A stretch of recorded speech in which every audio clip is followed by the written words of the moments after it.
Stick around, because in the next 10 minutes you're going to learn exactly what I-bonds are paying right now in 2026, whether they still make sense compared to your high-yield savings account, who should and should not be buying them, how to actually purchase them without making expensive mistakes, and the one hidden rule that catches almost every first-time buyer off guard.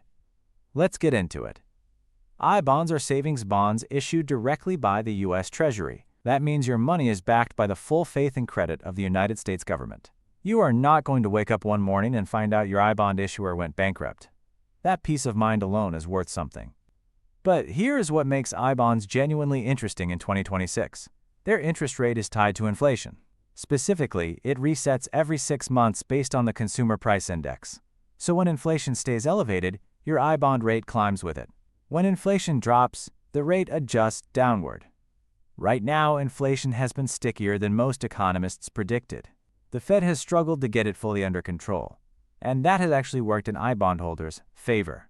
While your neighbor is watching their high-yield savings account rate get quietly trimmed every few months, I-bond rates have held up better than most people realize.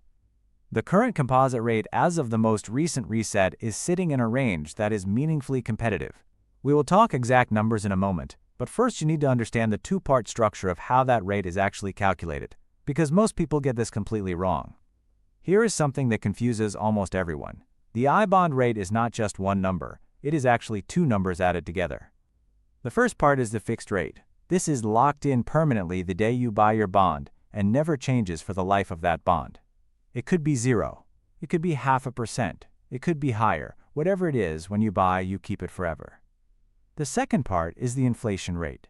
This is recalculated every 6 months in May and November, based on the Consumer Price Index data. It fluctuates up and down depending on what inflation is doing in the broader economy.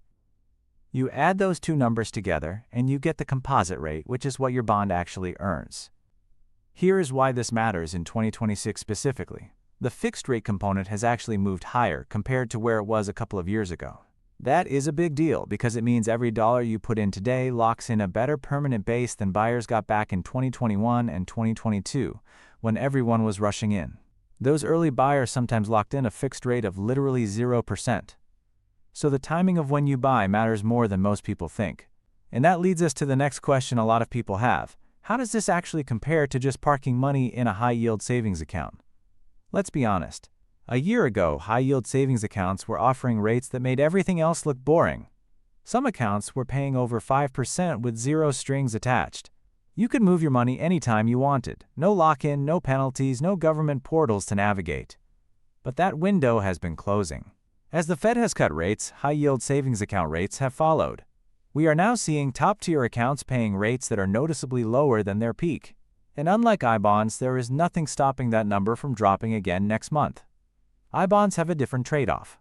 You cannot touch the money for 12 months, full stop. If you sell before 5 years, you give up 3 months of interest as a penalty. Those are real constraints, and you should not ignore them. But here is the comparison that actually matters. If you have money you genuinely do not need for at least a year, possibly 2 or 3, the I-bond rate, combined with its inflation protection, can outpace what a savings account will likely average over that same period, given where rates are heading. There is also a tax advantage worth mentioning. I-bond interest is exempt from state and local taxes. If you live in a high-tax state, that difference is not small. It can add up to the equivalent of an extra fraction of a % of real return annually. The question is not which is better in a vacuum. The question is which is better for your specific situation. And that brings us to who actually should be buying these. I-bonds are not for everyone. And being honest about that is more useful than just telling you they are great and sending you off to buy them. You are a good candidate for I-bonds if you have cash sitting in savings that you genuinely will not need for at least 1 year, ideally longer. Emergency funds, vacation money, or anything you might need suddenly should not go here. The 12-month lockup is non-negotiable. You are also a good candidate if you are trying to protect purchasing power over a medium-term horizon of 2 to 5 years. I-bonds are not a get-rich investment. They are a protect-what-you-have investment. That is their job, and they do it well. You are also worth considering I-bonds if you are a conservative saver who wants zero credit risk. There is no FDIC limit to worry about here. You are lending directly to the U.S. government. On the flip side, I bonds are not a great fit if you have high interest debt you have not paid off yet. The math almost never works in your favor there. They are also not great for money you might need in an emergency, or for money you want to invest aggressively for long-term growth. I bonds will not beat the stock market over a long time horizon.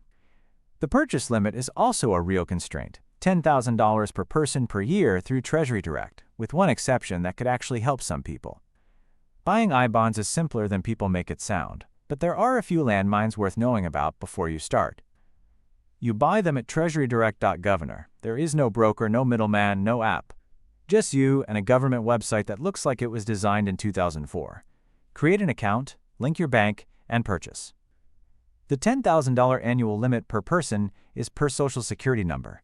Married couples can each buy $10,000 for a combined $20,000 per year. There is also a way to get an extra $5,000 per year in paper I bonds by using your federal tax refund, which most people have no idea about. The one hidden rule that trips people up is about the interest accrual timing. I bonds earn a full month of interest as long as you hold them for any part of that month. That means if you buy on the last day of a month, you get credit for the full month. Timing your purchase toward the end of the month is a simple way to squeeze out extra value at no cost. Also, keep your Treasury Direct login information somewhere safe. Account recovery is slow and painful. Learn from other people's mistakes on that one. So here is the bottom line. I bonds in 2026 are not the flashiest investment you can make. But with inflation staying sticky and savings rates quietly falling, they deserve a serious look if you have the right kind of cash sitting on the sidelines. If this video helped you think more clearly about your savings strategy, hit the like button right now. It genuinely helps this channel reach more people who need this information. Subscribe if you want more straightforward breakdowns like this with no hype and no fluff. And drop a comment below telling me where you are parking your cash right now. I read every single one and it helps me know what to cover next. Thanks for watching. I will see you in the next one.